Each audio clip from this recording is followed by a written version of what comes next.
Hi hello ಎಲ್ಲರಿಗೂ ನಮಸ್ಕಾರ. Welcome back to my channel Golden Infoworld. ಇವತ್ತಿನ ವಿಡಿಯೋದಲ್ಲಿ ನಾವು ಅನಾಟಮಿ ಆ್ಯಂಡ್ ಫಿಸಿಯಾಲಜಿ ಅಂದರೆ ಫಸ್ಟ್ ಯೂನಿಟ್ ಪಾರ್ಟ್ 3. ನಿಮ್ಮ ಸಿಲೆಬಸ್ಸಲ್ಲಿ ಅನಾಟಮಿ, ಫಿಸಿಯಾಲಜಿ, ಹಿಸ್ಟಾಲಜಿ ಇವುಗಳ ಬಗ್ಗೆ ಕೂಡ ನೀವು ತಿಳ್ಕೊಬೇಕು. ಸೊ ಪಾರ್ಟ್ 3ಯಲ್ಲಿ ನಾವು ಅನಾಟಮಿ ಮತ್ತು ಫಿಸಿಯಾಲಜಿನ ಕುರಿತು ತಿಳ್ಕೊಳ್ಳೋಣ. First one that is anatomy. ನಾನು ಬ್ರಾಂಚಸ್ ಆಫ್ ಬಯಾಲಜಿ ಮಾಡುವಾಗಲೇ ನಿಮಗೆ ಅನಾಟಮಿ ಬಗ್ಗೆ ಹೇಳಿದ್ದೀನಿ ಆಲ್ರೆಡಿ. ಬಟ್ ಅದು ಸ್ಪೆಸಿಫಿಕ್ಕಾಗಿ ತಿಳ್ಕೊಳ್ಬೇಕು ಬ್ರೀಫಾಗಿ ಇದನ್ನು ಕುರಿತು ಅಂತ ಮತ್ತೊಂದು ಸಲ ಹೇಳ್ತಿದ್ದೀನಿ. Anatomy is a branch of biology which deals with the study of structure of living organisms and their parts. Anatomy means study of structure of organs. Means for example heart ಹೇಗಿರುತ್ತೆ, heart ಯಾವ ಶೇಪಲ್ಲಿರುತ್ತೆ, ಯಾವ ಸೈಜಲ್ಲಿರುತ್ತೆ, ಅದನ್ನೆಲ್ಲ ತಿಳ್ಕೊಳ್ಳೋದೇ anatomy, ತಿಳಿಸ್ಕೊಡೋದು anatomy. ನಾವು ಅನಾಟಮಿನ ಓದಿದರೆ ಮಾತ್ರ ನಮಗೆ heart structure ಏನು ಅಂತ ಗೊತ್ತಾಗುತ್ತೆ.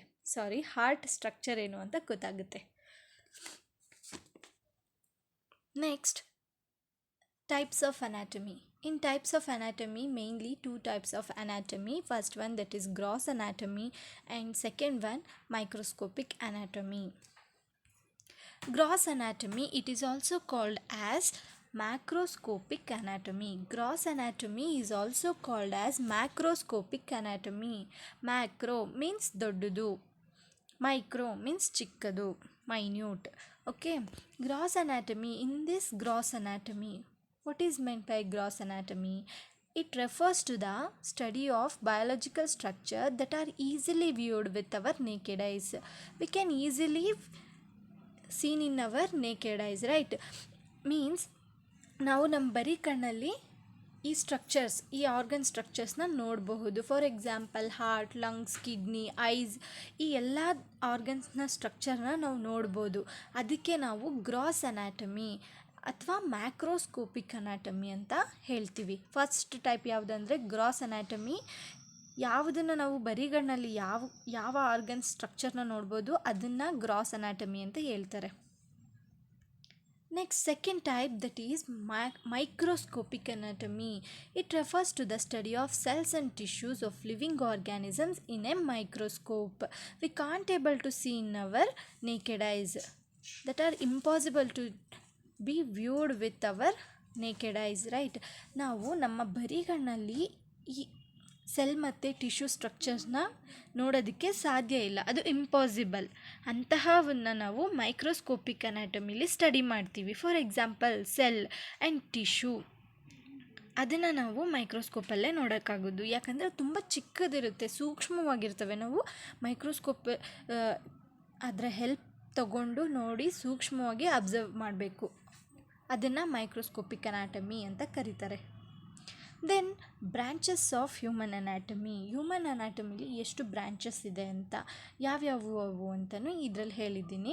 First one that is gross anatomy, living anatomy, embryology, histology, clinical anatomy. Gross anatomy means, I already said, gross anatomy means we can easily see in our naked eyes. That is structure of ಆರ್ಗನ್ಸ್ನ ನಾವು ಬರೀ ಕಣ್ಣಲ್ಲಿ ಈಸಿಯಾಗಿ ನೋಡ್ಬೋದು. That is gross anatomy.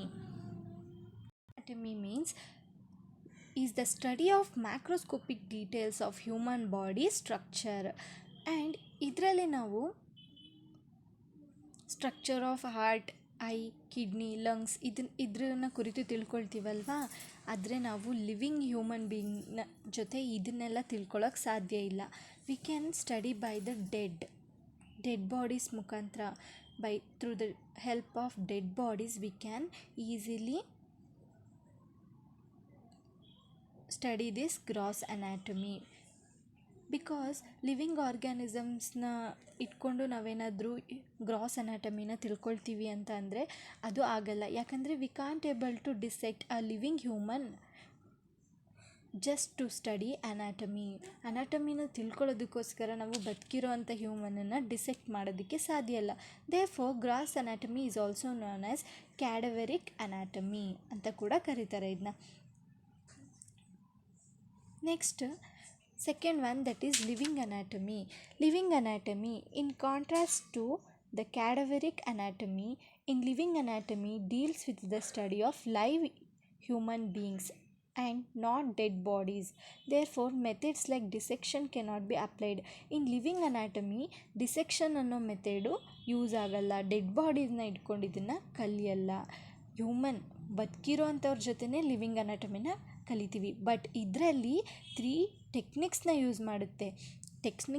ಟೆಕ್ನಿಕ್ನ ನಾವು use ಮಾಡಿಕೊಂಡು ಅನಾಟಮಿನ ಕಲಿತೀವಿ. Why? Because we can't able to use any dead bodies in this living anatomy. As it name sets, living means ಬದುಕಿರೋದು. ಬದುಕಿರೋರನ್ನ ಇಟ್ಕೊಂಡು ನಾವು ಅನಾಟಮಿನ ಸ್ಟಡಿ ಮಾಡ್ತೀವಿ.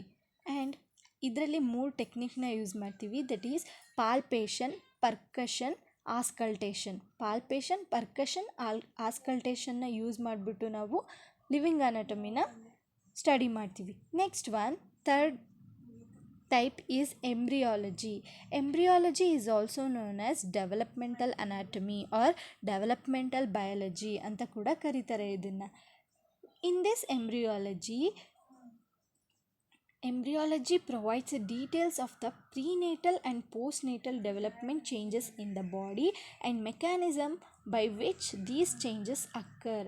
ಪ್ರೀನೇಟಲಿಂದ ಹಿಡಿದು ಪೋಸ್ಟ್ನೇಟಲ್ವರೆಗೂ ಏನೆಲ್ಲ ಚೇಂಜಸ್, ಏನೆಲ್ಲ ಡೆವಲಪ್ಮೆಂಟ್ ಆಗುತ್ತೆ ಬಾಡಿಲಿ, ಮತ್ತು ಏನೆಲ್ಲ ಮೆಕ್ಯಾನಿಸಮ್ಸ್ ಚೇಂಜಸ್ ಆಗುತ್ತೆ ಅದನ್ನು ತಿಳಿಸೋದೆ embryology. It is concerned with the study of development of an embryo from a single cell to complete human being. ಒಂದು ಎಂಬ್ರಿಯೋ ಸಿಂಗಲ್ ಸೆಲ್ಲಿಂದ ಹಿಡಿದು ಕಂಪ್ಲೀಟ್ ಹ್ಯೂಮನ್ ಬೀಯಿಂಗ್ ಆಗೋವರೆಗೂ ಏನೆಲ್ಲ ಆಗುತ್ತೆ ಅದನ್ನು ಹೇಳೋದೇ embryology. Okay, then histology. Histology is also known as microscopic anatomy. ಹಿಸ್ಟಾಲಜಿನ microscopic anatomy ಅಂತ ಹೇಳ್ತಾರೆ. Then it deals with the study of microscopic details of tissue that make in human body. ಏನೆಲ್ಲ microscopic ಡೀಟೇಲ್ಸ್ನ ಪ್ರೊವೈಡ್ ಮಾಡುತ್ತೆ ಈ histology. ಯಾವುದ್ರ ಕುರಿತು ಅಂತ ಅಂದರೆ ಟಿಶ್ಯೂಸ್, ಹ್ಯೂಮನ್ ಬಾಡಿಲಿ ಟಿಶ್ಯೂಸ್ ಏನೆಲ್ಲ ಆಗುತ್ತೆ ಅದನ್ನು ಕುರಿತು ಹಿಸ್ಟಾಲಜಿ ಹೇಳುತ್ತೆ. It is also known as microscopic anatomy. Next, fifth one, that is next one, clinical anatomy. Clinical anatomy is the application of anatomical knowledge to clinical practice. It is the application of anatomical knowledge to clinical practice. Clinical anatomy ಅನ್ನೋದು application of anatomical knowledge ಅಂದರೆ upgraded knowledge regarding anatomy for clinical practice. Clinical practice ಮಾಡೋದಕ್ಕೆ clinical anatomy ಅನ್ನೋದು ಒಂಥರ upgraded knowledge ಇದ್ದಂಗೆ. ಇದು ಕೂಡ one of the branch of human anatomy. The next slide is physiology.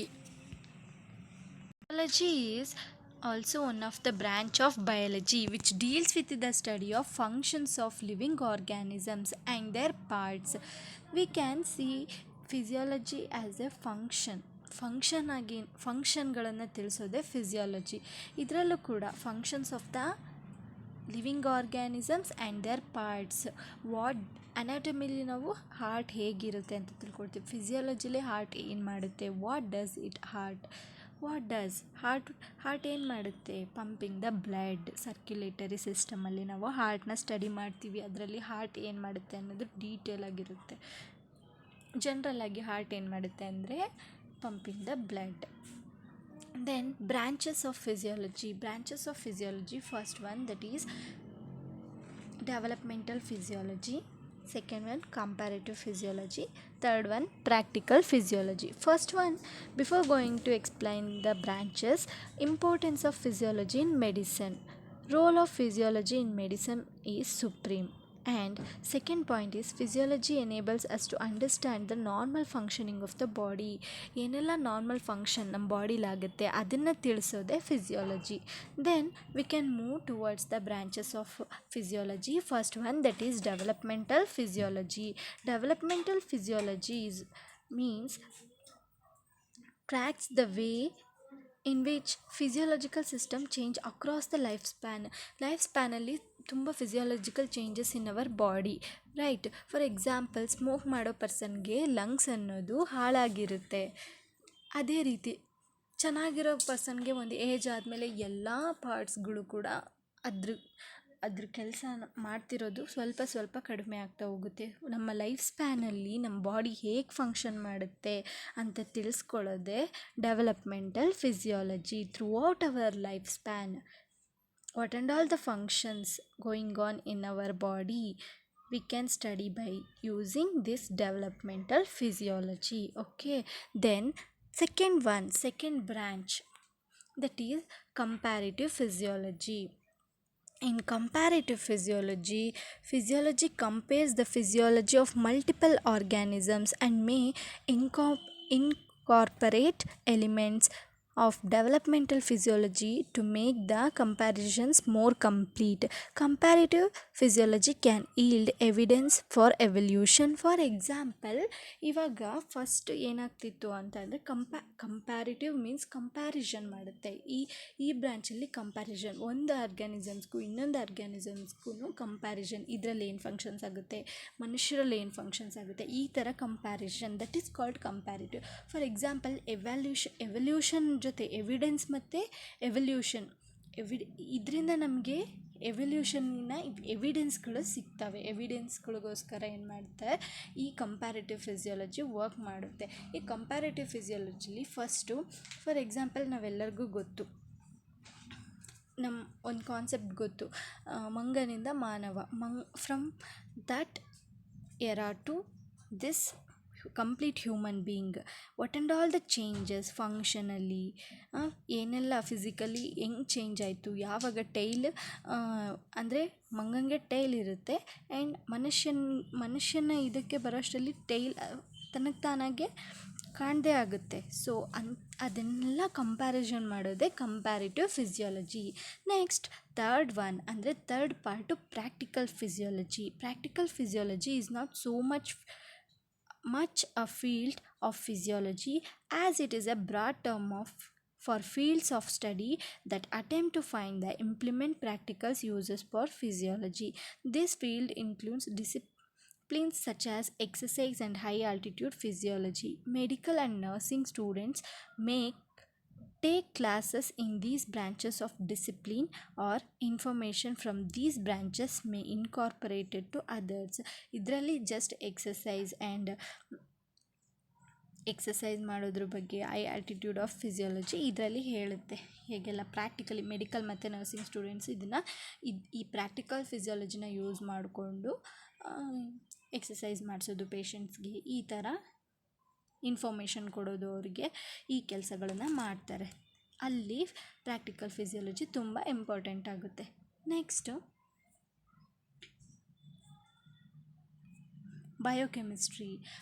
Biochemistry, it's a branch of biology, deals with the study of chemical and physico-chemical process that occurs within the living organism. It is also one of the branch of biology which deals with the study of chemical and physico-chemical process that occur within the living organism. What and all the chemical and physico-chemical process occurs in the living organism. ನಮ್ಮ ಬಾಡಿಯಲ್ಲಿ ಏನೆಲ್ಲ chemical ಮತ್ತು physico-chemical process ಆಗುತ್ತೆ ಅಂತ study ಮಾಡೋದೇ biochemistry. Branches of biochemistry. First one, structural biochemistry, biological chemistry, enzymology, metabolic biochemistry, immunology, developmental biology. These are the branches of biochemistry.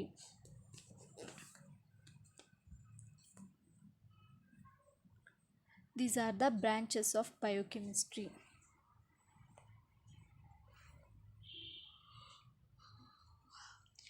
ಇಷ್ಟು ಇವತ್ತಿನ ಕ್ಲಾಸಲ್ಲಿ. ಆ್ಯಂಡ್ ಈ ವಿಡಿಯೋ ಇನ್ಫಾರ್ಮೇಟಿವ್ ಆಗಿದ್ದರೆ ಪ್ಲೀಸ್ ಲೈಕ್ ಮಾಡಿ, ಶೇರ್ ಮಾಡಿ ಆ್ಯಂಡ್ ಕಮೆಂಟ್ ಮಾಡಿ. Thanks for watching. Subscribe ಮಾಡಿ. Thanks for watching. Thank you.